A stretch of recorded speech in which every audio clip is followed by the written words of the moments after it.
Hello, good morning, Smarties. Dear student, I want to discuss many video about the syntax. Many types given you. Now you have taken another video non-finite verb. I completely understand to you finite verb, non-finite verb. Finite verb two types, three types, but the verb types two types. Finite, non-finite.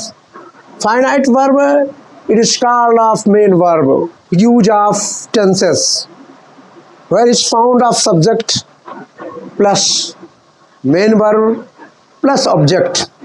But non-finite verb, there is no needs of tense. It is completely tense himself. It is completely subject matter, so that it has three types. You see it. प्यारे बच्चों, मैंने इस video के पहले syntax के बारे में बता रहा हूँ। आज लास्ट वाला वीडियो है। इसमें हम उन नियमों को पढ़ेंगे जो नॉन फाइनाइट वर्ब में काम में आते हैं। जैसे फाइनाइट वर्ब दो बताए गए थे, मतलब वर्ब दो बताए गए थे, finite verb, non finite verb. Finite verb में चार बताया गया था आपको, आपने पढ़ा था, transitive, intransitive, linking, auxiliary. Non finite में उनको बताएंगे जिसमें सब्जेक्ट नहीं होता। ये सब्जेक्ट का काम खुद करते हैं, वर्ब का काम करेंगे, एडजेक्टिव का काम करेंगे, स्वयं नाउन का काम करेंगे। ठीक, तो उनको अलग अलग चीज़ों में हल करूँगा। जैसे पहला आपका है, आप ले लीजिए प्यारे बच्चों, पहला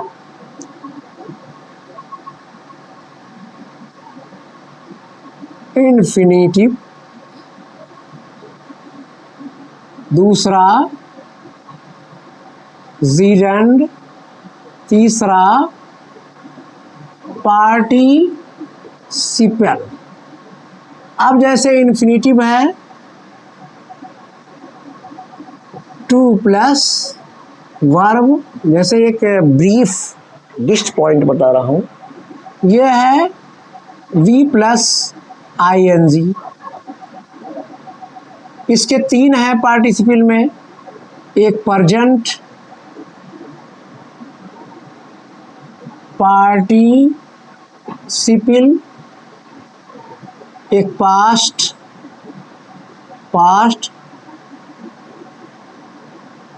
पार्टिसिपल,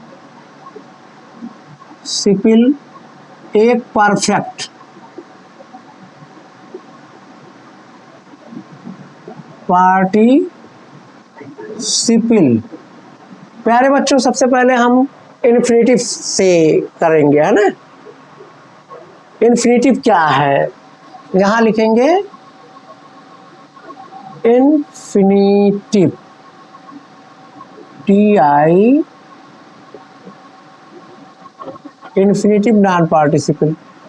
इन्फिनिटिव क्या होता है प्यारे बच्चों, इन्फिनिटिव क्या होता है, इसको मैं बताने जा रहा हूं कि इन्फिनिटिव क्या होता है ना। इन्फिनिटिव में जैसे लिख सकते हैं फल या उद्देश्य बताने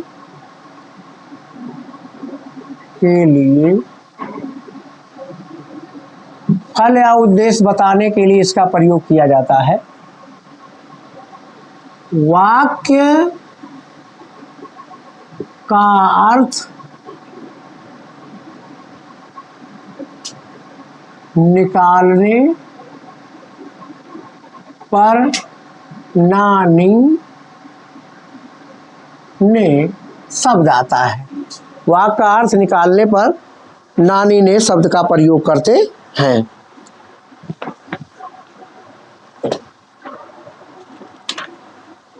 अब जैसे कोई भी वाक्य ले लीजिए छोटा सा, he wanted to kill the hen, जैसे he wanted to kill the hen, वह मुर्गी को मारना चाहता था। और ले लीजिए, he has gone to Agra, he has gone to Agra, वह आगरा जाना चाहता था। या ले लीजिए, और he is too weak to walk, he is too weak to walk. ये 3 वाक्य इस बात को शो कर रहे हैं कि ये है इन्फिनिटिव। अब इन्फिनिटिव में एक और चीज़ मैं बताना चाहता हूँ प्यारे बच्चों कि इन्फिनिटिव है क्या चीज़। इन्फिनिटिव के अंतर्गत इसके अलावा कोई चीज़ नहीं शामिल किया गया है, बस इतनी चीज़ों से आप संतोष करिए।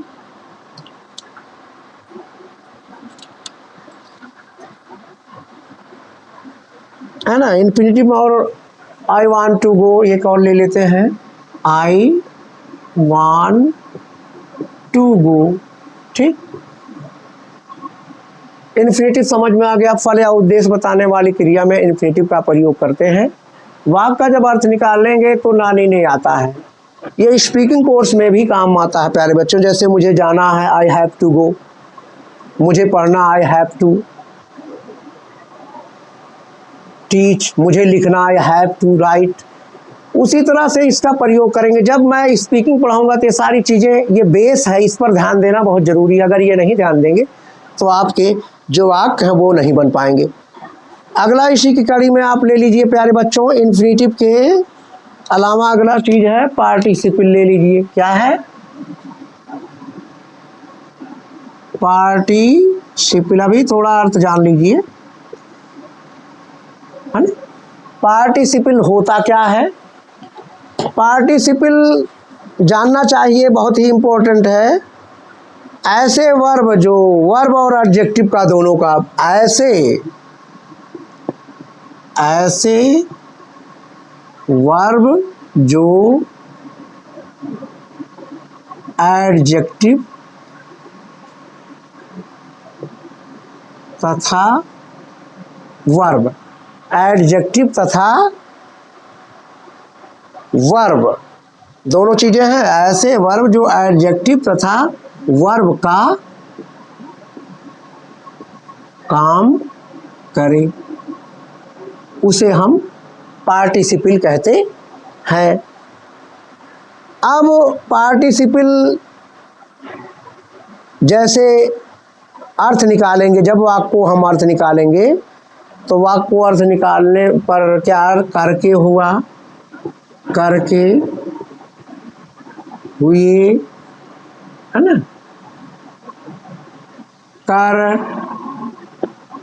करके हुए। जैसे सांप को देखकर वह भाग गया, कपड़ा उतार के वह नदी में कूद गया, मैंने एक सस्ता कैमरा देखा। या एडजेक्टिव वाले वाक्य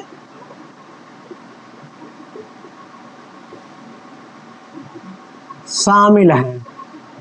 ठीक है। पार्टिसिपल में जैसे कोई वाक्य ले सकते हो आराम से। सबसे पहले प्रेजेंट पार्टिसिपल को मैं अध्ययन करूंगा। एक चीज़ और इसमें मैं बता देना चाहता हूं प्यारे बच्चों कि पार्टिसिपल होता क्या चीज़ है। जैसे आप अध्ययन करते हो, पार्टिसिपल को हम क्या कहेंगे, पार्टिसिपल को वर्बल एडजेक्टिव कहा जाता है। क्या कहते हैं इसे? Verbal adjective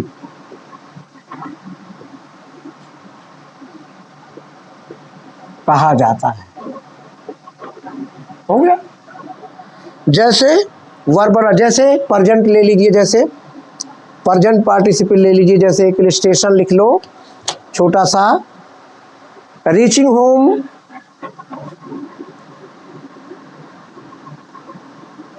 reaching home I took off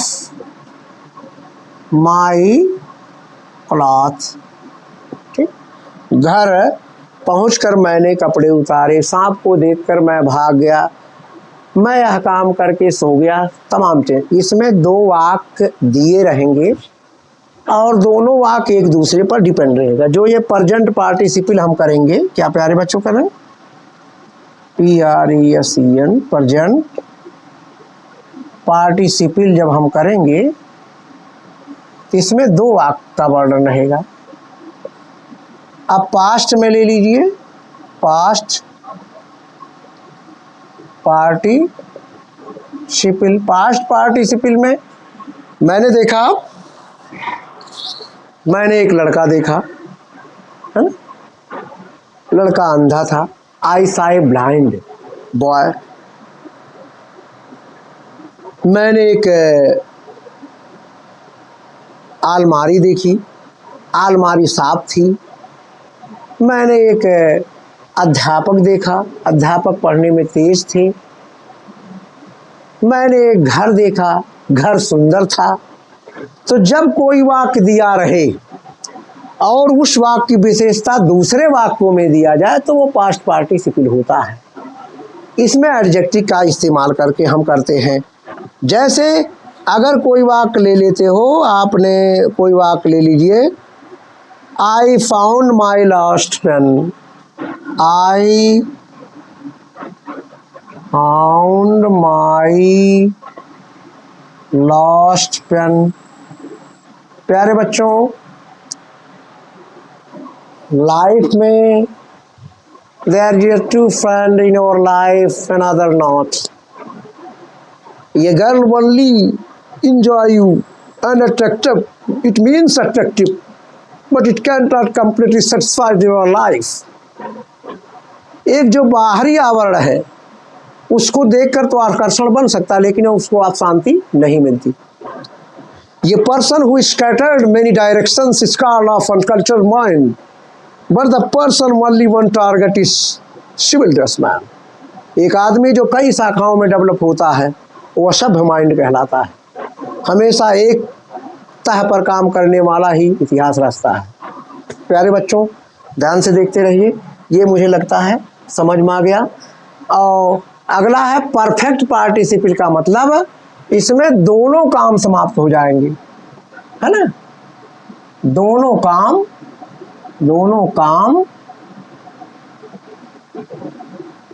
समाप्त।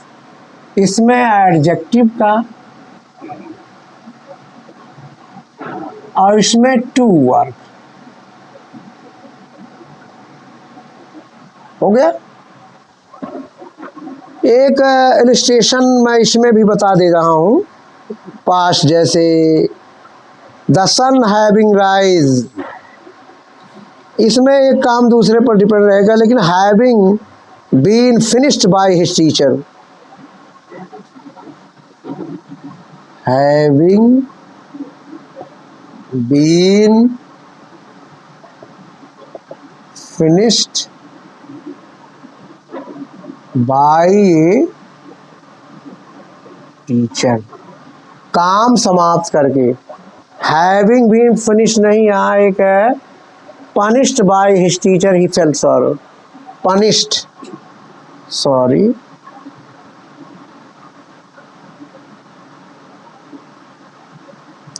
punished by a teacher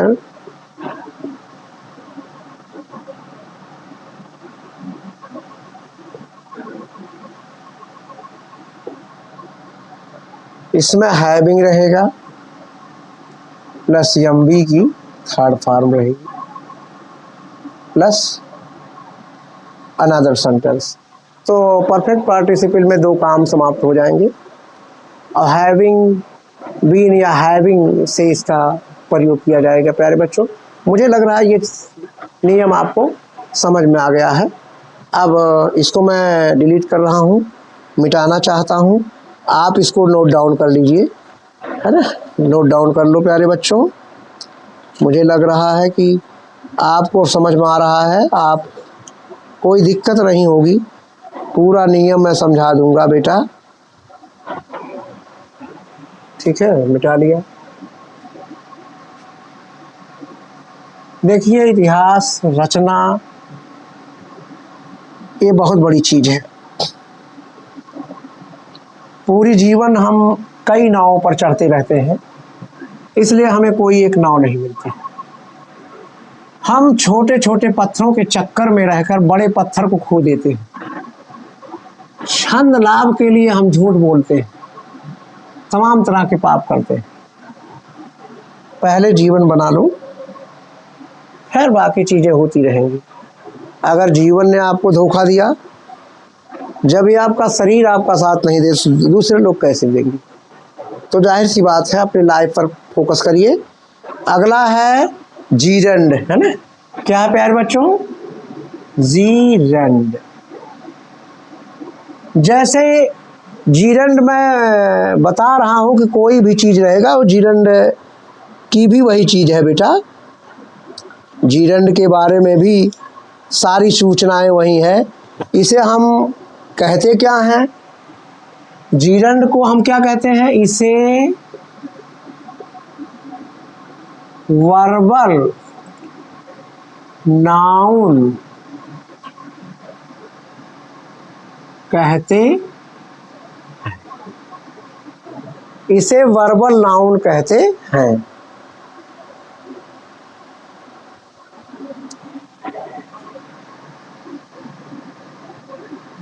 Hindi में अर्थ निकालने पर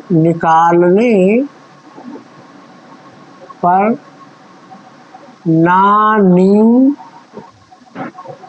ने शब्द आता है। ठीक, इसे V+ING से लिखना चाहिए, लिखना चाहिए। अर्थात इसे बनाने के लिए क्रिया में ING का प्रयोग करते हैं। जब भी इसे बनाएंगे तो क्रिया में ING का प्रयोग कर, जैसे रीडिंग इज हिज फेवरेट पास्टाइम। जैसे मैंने कहा playing card is not allowed her.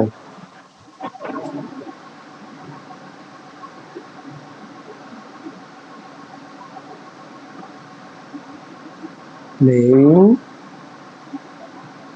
Card is not allowed her, not allowed. मैं देखो छोटी छोटी चीजें, सारी चीजें बता दे रहा हूँ आपको, कहीं और पढ़ने की जरूरत नहीं है। आप खाली लास्ट तक वीडियो देखते रहिए। I like reading poetry, I like reading poetry, है ना? मैं पोएट्री पढ़ना पसंद करता हूँ। या ही इज फाउंड ऑफ, है ना? या कुछ भी ले लीजिए, बस इस तरह से वाक्य समझ में आ गया, कोई ज़्यादा देने की ज़रूरत नहीं है। अब मैं उसको भी नोट डाउन कर लीजिए प्यारे बच्चों। अब मैं इसमें जो नियम है, इसमें क्या क्या चीज़ें हैं वो मैं बताने जा रहा हूँ। डबल पार्ट ऑफ स्पीच इसको बोलते हैं। क्या बोलते हैं बेटा? Double part of speech. Double part of speech,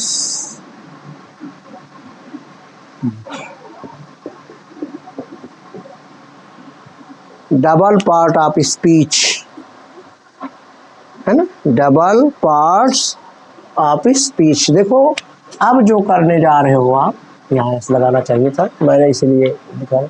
अब नियम मैं बता रहा हूँ। नियम क्या है प्यारे बच्चों?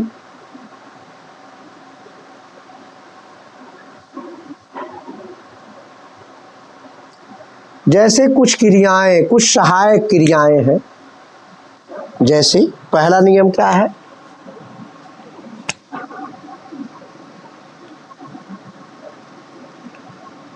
कुछ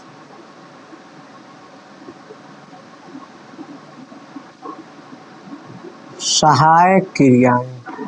अब सहायक क्रिया क्या होती है? जो अनुवाद को करने में मदद करे वही सहायक क्रिया होती है। जैसे इसकी अंग्रेजी क्या है?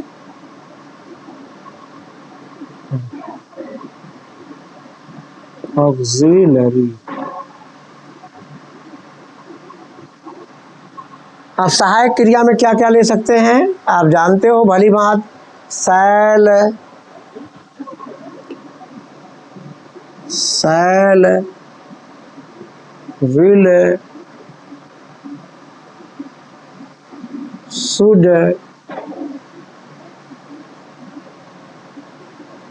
वुड, वुड हो गया, कैन हो गया, कुड हो गया। कैन और इसी को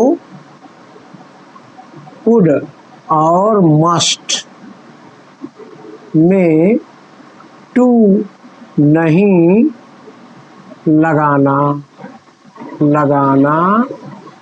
चाहिए। कहने का मतलब ऑक्सिलरी वर्ब में जो इस तरह की क्रियाएं आ जाए, इस तरह की क्रियाएं अगर आती हैं तो उसमें टी नहीं लगाना चाहिए। ठीक है प्यारे बच्चों, किसी कोई डाउट है तो कमेंट कर सकता है। स्वागत है आप लोगों का। मैं मिट जाऊंगा, मिटने नहीं दूंगा, बस इतना ध्यान दीजिए, इसलिए देखते रहिए। जैसे कोई वाक्य ले लीजिए, ही कैन गो, क्या लिया गया? ही कैन गो, नहीं लगा। और ले सकते हो, I should do it, I should do it. हो गया प्यारे बच्चों, पहला नियम आपका हो गया। नंबर 2, दूसरे नियम क्या है प्यारे बच्चों?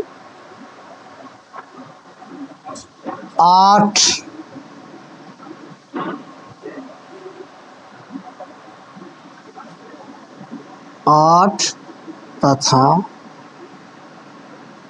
यूज्ड में टू लगाना चाहिए। हो गया प्यारे बच्चों। जैसे कोई आप उदाहरण ले लो, जैसे मैंने कहा he used to go, क्या कहा प्यारे बच्चों?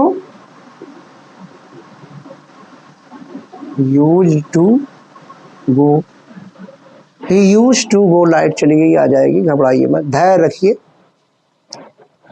he used to go, ये वाक्य हो गया। अगला इलस्ट्रेशन आप ले सकते हो, they ought to help him, they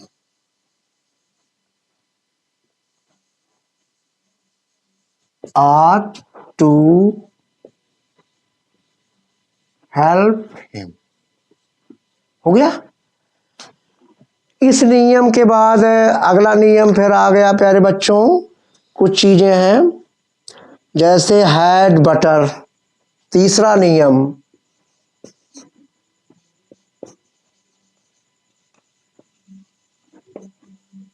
had butter हो गया और हैड रैदर हो गया।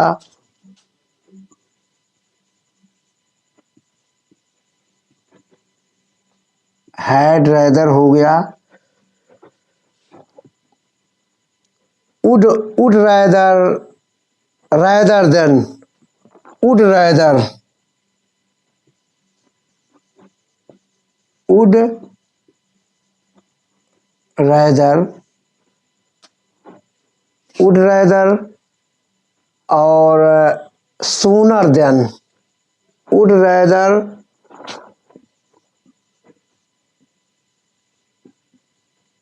देन। में टू नहीं लगाना चाहिए। ठीक, मेरा कहने का मतलब यह है प्यारे बच्चों, अगर कहीं कोई चीज दिया रहे उसमें बेड बेटर आ जाए, बेड, हैड, हैड बेटर आ जाए, हैड रैदर आ जाए, वुड रैदर आ जाए, रैदर देन आ जाए, है ना, हैड बेटर आ जाए, हैड रैदर आ जाए, उड़ इधर आ जाए, सुन देन आ जाए, तो इसमें टू नहीं लगाना चाहिए। अगर टू लगाएंगे तो गलत माना जाएगा। तुम्हारे लिए यहाँ ठहरना अच्छा है, you had better stay there, you had better stay there, तुम्हारे लिए यहाँ रुकना अच्छा है। तो यहाँ हैड बेटर में टू नहीं लगेगा, ना बीच में लगाएंगे ना पहले, अगर लगाएंगे तो गलत माना जाएगा। ठीक है प्यारे बच्चों, ये आपका नियम खत्म हुआ। अगला नियम, इसको नोट डाउन कर लीजिए। ठीक है, नोट डाउन हो गया। अगला नियम, अभी हम इसी में ही चला रहे हैं नियम। देखो प्यारे बच्चों, परेशानियां और कठिनाइयां इसलिए आती हैं कि आप मजबूत बनो। भगवान जब छोटे थे तभी से लेकर कितनी परेशानियां आई, लेकिन उन्होंने लड़ना बंद नहीं किया, अंत में सारी परेशानियां हार। वैसे आप भी, प्रभु ने आपको भी भेजा है। आपके लाइफ में गरीबी अमीरी ये दो ब्रदर आपके साथ रहेंगे, लेकिन आप सामना करते रहोगे तो सारी चीजें हल हो जाएंगी। आप देखिए अगला है डेयर और नीड। तीसरा है डेयर और नीड। डेयर और नीड के साथ टू नहीं लगाना चाहिए। ठीक, अब जैसे कोई वाक्य ले लीजिए, जैसे he need not come here, he need not come here, he need not come here. ठीक, देखो he did not come here अच्छा वाक्य था। ये डेयर शब्द जो है, DARE, जो डेयर शब्द है, इसका प्रयोग हमेशा निगेटिव में होता है, और नीड का प्रयोग जो होता है वो नीड का प्रयोग जो होता है निगेटिव में, और डेयर प्रश्नवाचक में भी कर सकते हैं। जैसे डेयर यू से दिस, डेयर यू से दिस। मेरा कहने का मतलब ये इंट्रोगेटिव प्रश्नवाचक में क्या है, इंट्रोगेटिव में, और ये आपका निगेटिव में होता है। नंबर 4, नंबर 4 में आप लिखेंगे प्यारे बच्चों कि यदि वाक्यों में हियर सी मेक, यदि वाक्य में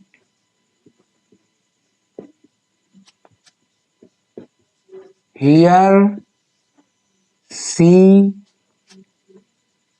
make, hear see make, feel watch let, feel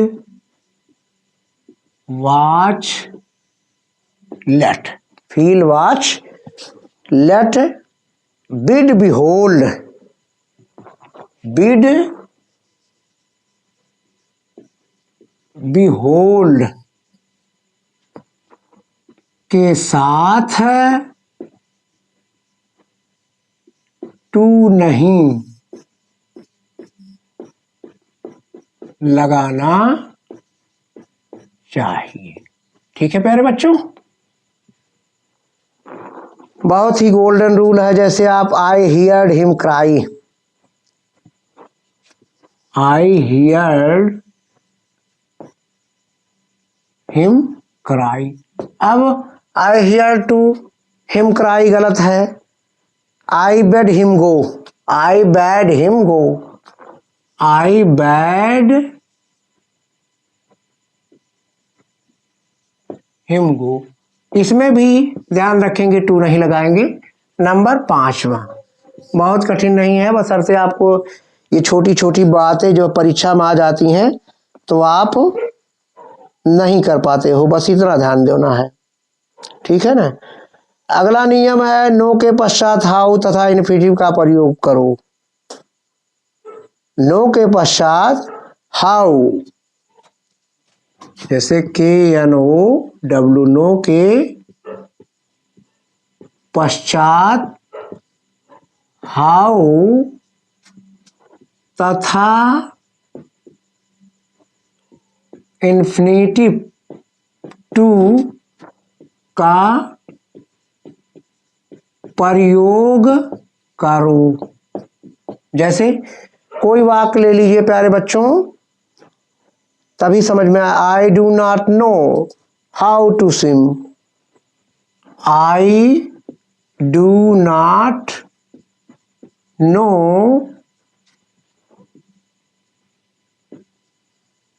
how to swim.